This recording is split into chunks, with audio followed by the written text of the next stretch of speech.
Bonjour à tous, c'est Yann Jacob. Alors je le reconnais, la dernière vidéo n'était pas forcément la plus marrante de toutes. Mais c'était quand même important pour moi de vous parler de tout ça, de Tipeee, de ce qu'allait pouvoir peut-être devenir ma carrière d'écrivain. Mais maintenant que le message est passé, on va pouvoir un peu se détendre. Et c'est pour ça que, comme promis, je vais vous parler un petit peu des anecdotes et de l'ambiance des festivals. Et pour vous mettre un petit peu dans l'ambiance, voilà comment je t'habillais à Bayonne. Est-ce que vous êtes prêts à voyager un petit peu? Nous voilà donc à Bayonne en 2017. Je suis forcément un petit peu stressé parce que je me rends à mon premier marché médiéval. Donc là, forcément, est-ce que j'ai tout? J'ai bien mon stand. De toute façon, ça, le stand, je peux pas le rater parce que tel qu'on l'avait fait, moi j'étais en tant que conducteur et ma compagne était derrière moi. Et tout le stand passait vraiment sur le côté. C'était au millimètre. Petit détail aussi quand même, si je me rappelle bien, on avait dû finir la veille au soir vers minuit, 1h du matin parce que le stand n'était peut-être pas encore tout à fait fini de coudre. Et on avait fait à la main la reliure des fascicules justement de la chambre d'échange-forme. Donc fatigué et un peu stressé. Mais donc on arrive à Bayonne, un coin que je ne connais pas du tout, et là j'étais un peu perdu entre les rues, les sens interdits, les sens uniques, vraiment là c'était un peu compliqué. Heureusement qu'on avait un GPS, mais malgré tout on avait réussi à trouver l'entrée qui en fait se déroulait par un sens interdit. Quelque part je crois qu'ils ont essayé de nous piéger pour nous perdre un petit peu. Et là une fois qu'on a trouvé le lieu du marché médiéval, il faut trouver sa place.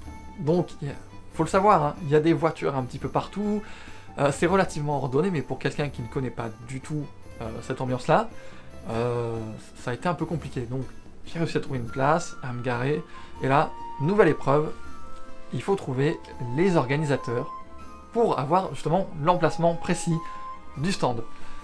Et là, malgré tout, je trouve les organisateurs. Souvent ils sont super sympas, ils nous mettent vraiment dans une bonne ambiance, même s'ils sont quand même bien stressés par tout ça, parce qu'il faut gérer tout le monde en même temps, mais ils m'indiquent ma place. Donc là, hop, je récupère ma voiture, et on s'installe. Donc là, mon stand, si vous avez bien suivi la dernière fois, il ressemblait à ça. Donc une espèce de structure sur poteau, avec la table intégrée, le tissu, et donc à l'époque on n'avait pas vraiment de nappe non plus, donc on avait pris un plaid, pour essayer de faire un petit côté peau de mouton, voilà, on avait essayé de vraiment marquer l'ambiance, et on avait déjà nos chaises en bois. Et là, au fur et à mesure qu'on monte le stand, il y a vraiment toute l'ambiance qui se crée, parce que il y a tous les voisins qui montent le leur, on commence à voir un petit peu les produits qui se vendent, l'artisanat, on voit des gens un petit peu costumés à droite à gauche, donc ça a vraiment été un voyage. Ça part un peu dans tous les sens, hein, je vous avais prévenu, mais voilà, l'idée c'est d'être le plus spontané possible, et donc de faire ressurgir les souvenirs et de les attraper et de suivre le fil. Donc forcément il y en a certains qui vont... Donc là, une fois que le stand est monté, on calme un petit peu les choses, on s'installe, enfin, on essaye de calmer les choses. Mais à côté de ça, ça a été peut-être 2 ou 3 jours qui ont été merveilleux, parce que il y avait des musiciens qui étaient exceptionnels, qui étaient vraiment costumés avec des animaux. Il y en avait un, par exemple, celui-ci qui était en poulet, qui était excellent, parce qu'il était super drôle, il avait vraiment un jeu avec le public. Il y avait des gens qui étaient sur des Gessas, il y avait des gens qui étaient sur des... il y avait des gens qui étaient sur des... Je crois qu'il passera pas celui-là. Il y avait des gens qui étaient sur des échasses, yes, et qui étaient maquillés en lutin, et voilà. Donc on s'installe, on profite vraiment de ça, on rencontre des gens, certains sont quand même très curieux, d'autres, on se promène, simplement, donc il y a ça aussi dans les marchés médiévaux. Voilà, il y a un peu de tout, et c'est super sympa. Mais d'un coup, voilà venir la première anecdote. Et voilà venir un couple qui passe devant notre stand, il passe, mais il nous regarde hein, quand même, il nous regarde, voilà, finalement, il décide de revenir, il s'approche, et il nous demande ce qu'on fait là. Donc pour resituer, on a quand même un tout petit stand, hein, 1m50 sur 1m50, on est un peu encadré, hein. Mais il nous demande ce qu'on fait là. Je me disais, mais c'est pourquoi. Donc ben, moi forcément je suis un peu dérouté parce que ben voilà, je suis super timide. Et donc je leur dis ben je suis écrivain. Donc ben ils insistent, ils me disent mais vous faites quoi? Ben j'écris des histoires, j'écris de la fantaisie, je suis écrivain. D'accord, mais c'est pourquoi? Et là quand même je me dis il se passe quelque chose quand même, c'est bizarre. Et au bout d'un moment, en fait, ils arrivent à mettre le doigt sur ce qu'ils voulaient nous demander. Ils nous demandent clairement, est-ce que nous sommes des témoins de Jéhovah? Alors là, je peux vous dire que ça là, je l'attendais pas. Je suis resté un peu sur place, là, heureusement que j'étais assis parce que ça m'a un peu perturbé. Et j'arrive à passer ce flou, en fait, qui se crée dans ma tête. Et ben là, je peux leur expliquer. Je leur explique vraiment tout ce que je fais, que je suis écrivain, que je développe des univers fantastiques, donc plutôt de l'imaginaire, avec des créatures en fonction de la magie, tout ça. Et là, ils se réveillent à leur tour, et en fait, ils comprennent qu'ils s'étaient fait vraiment une fausse idée, ce qui peut arriver, et en fait, suite à ça, on a eu une super conversation, on a discuté vraiment de tout, de rien, de légendes locales, ça a été vraiment une super rencontre, et au final, même moi, il y a un moment, j'ai fait une pause dans la journée, je suis parti me promener un peu dans le marché, et je les ai retrouvés, et puis du coup, ils m'ont présenté le reste de leur famille, et ça a vraiment été une super rencontre. Mais je me souviens encore de ce moment vraiment où ils s'en vont tout en nous regardant, et puis à la fin, mais c'est pourquoi? Et ça, vraiment, c'est un super souvenir que je conserve des marchés, et c'est, voilà, une des premières anecdotes que je voulais vous présenter dans ce type de vidéo. Ça va vraiment être des moments parfois courts, parfois longs, mais qui m'ont vraiment marqué. Donc je vais enchaîner sur une autre anecdote, sur une autre rencontre qui là était quand même beaucoup moins sympa, mais bon, malgré tout, ça fait partie du jeu aussi. Cette fois-ci, on est plutôt dans un salon du livre, donc en intérieur, c'était un grand gymnase, et donc c'est un salon du livre général, hein. Donc il y a aussi bien des gens qui peuvent parler d'un polar avec un crime qui se passe dans le village d'à côté, que des gens qui parlent de fantasy, des BD, voilà, il y avait vraiment de tout. Et il y avait une personne en particulier qui faisait vraiment le tour de tous les stands ou presque, et je le sentais pas bien. Et il arrive sur mon stand. Bon, alors déjà, voilà, ça sentait un peu la personne qui voulait pas mal critiquer, et je ne sais plus comment c'est parti, il a commencé à dire que j'étais communiste. Bon, chacun ses choix, il n'y a aucun problème. Mais il y a un moment, il est quand même passé sur la 4e de couverture, et il y avait, c'est de la fantaisie, il y avait écrit le terme race, parce que Nival, l'un de mes personnages principaux, est un sang mêlé d'humains et d'huméniens, une justement des races que j'ai créées. Et puis là, il est parti en disant qu'il n'y avait que les nazis qui utilisaient le terme race.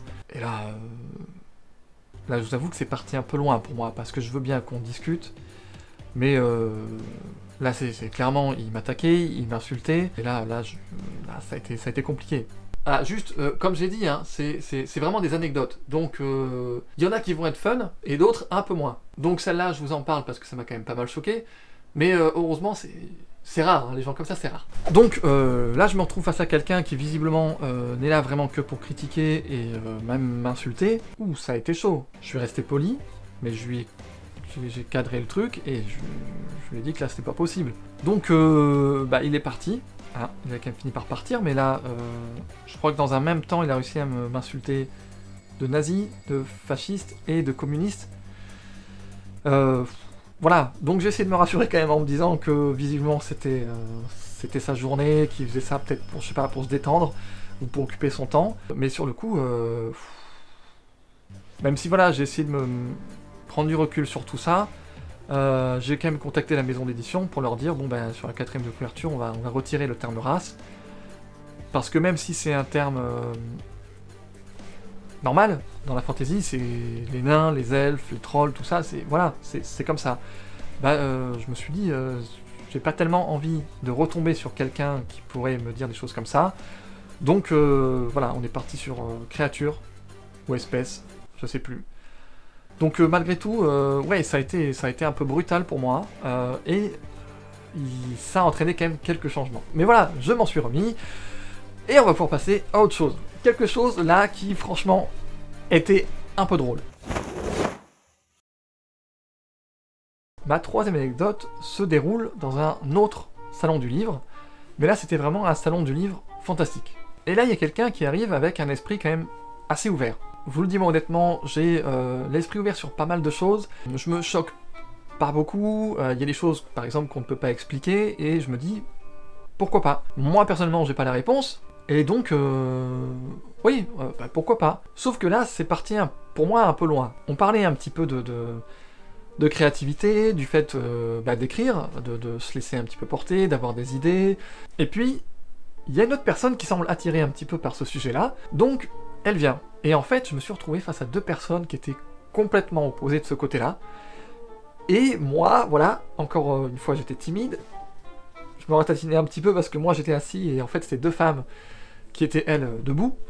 Et ça a été assez marrant comme expérience, parce qu'il y en avait une qui, la créativité pour elle, ça venait un petit peu de l'extérieur. Et là même, selon cette personne-là, j'étais connecté à mes ancêtres, et c'est eux qui m'envoyaient mes idées. Comme je vous le dis, je suis ouvert quand même à ce genre de questions. Même si j'étais pas convaincu par sa vision des choses, quelque part, qui suis-je pour dire non, c'est faux, vous avez tort, parce que j'en sais rien au final. Donc, pourquoi pas. Mais de l'autre côté, il y avait l'autre femme qui est, elle, super droite, super à cheval aussi sur ses convictions, qui disait non, l'imagination, c'est du travail, ça vient pas comme ça n'a rien à voir avec les ancêtres, il faut travailler. Et donc, moi, j'étais au milieu de ces deux femmes, je me faisais tout petit, et en fait, j'essayais de... pas d'éviter une guerre, parce qu'il n'y avait pas lieu d'être, mais c'est vrai qu'il y en avait une qui restait dans sa vision, qui était très aérienne, et qui, je pense, ne se rendait pas compte que l'autre était beaucoup plus à cheval, on va dire, terrestre, je vois ça que comme ça, et qui était presque prête à s'emporter. Donc c'était amusant. Mais moi, j'étais au milieu, et je me disais, c'est vrai que, quand même, l'imagination... c'est du travail, ça se fait quand même pas tout seul, il peut y avoir des idées qui viennent naturellement, mais après il faut quand même les ordonner, les trier, et puis essayer de les consolider. Et de l'autre côté, j'essaie de dire à celle qui était très terrestre, de dire oui, mais d'un autre côté, même si ça se travaille, il y a quand même des choses qui viennent naturellement, et puis moi comme ça, je peux pas l'expliquer, je ne sais pas. Mais du coup j'étais un peu entre les deux, à dire oui c'est vrai que ça vient naturellement, mais bon, d'un autre côté, il faut quand même travailler. Mais vous savez, madame, ouais, je suis d'accord avec vous, il faut que ça se travaille. Mais d'un autre côté, il y a quand même des choses qui viennent. Donc, voilà, moi j'étais un petit peu le tout petit, Rikiki, à essayer de maintenir un petit peu les autres et nourrir un peu la conversation, parce que quelque part, c'était super intéressant, c'était super drôle. Donc voilà, ça a vraiment créé un moment qui, même encore aujourd'hui, quand je vous en parle, comme le reste, je sens que ça revient, je le revis. Et vraiment, après coup, j'ai vraiment rigolé, sans me moquer de personne, parce que quelque part, en fait, même si je partageais pas tout à fait les idées, j'étais un peu vraiment à mi-chemin entre les deux, parce que, oui, il y a des choses qui viennent naturellement, et d'autres qu'il faut travailler. Donc j'espère que ces 3 petites anecdotes vous auront plu. Je suis encore en train de réfléchir un petit peu à la manière dont je vais vous raconter tout ça. La première, donc forcément, il y a eu toute l'installation, le fait que je sois un petit peu perdu dans les rues, que faut réussir à trouver sa place, à trouver les organisateurs, ça c'est... J'ai quand même voulu vous le raconter parce que c'est commun à quasiment tous les festivals. Je vous l'ai dit, je l'ai partagé, je le ferai pas à chaque fois, et dans les prochaines vidéos, je vais essayer de garder que les petites perles. Mais en attendant, n'hésitez pas à me laisser un commentaire pour me dire si ce genre de vidéo vous intéresse, si voilà, vous êtes curieux d'avoir d'autres anecdotes, de voir un petit peu comment ça se passe de l'autre côté de la chaise. Voilà, je me suis aussi laissé libre, laissé aller, donc ça aussi, n'hésitez pas à le dire dans les commentaires si vous trouvez que c'est trop brouillon, donc si vous préférez que je le prépare plus, que je note vraiment comme les autres vidéos, comme les retours sûrs par exemple. Et voilà, ouais vraiment, là pour la conclusion, je sais pas, j'ai pas de petits trucs, mais je crois que j'ai tout dit. Donc merci encore, et à bientôt pour de nouvelles aventures.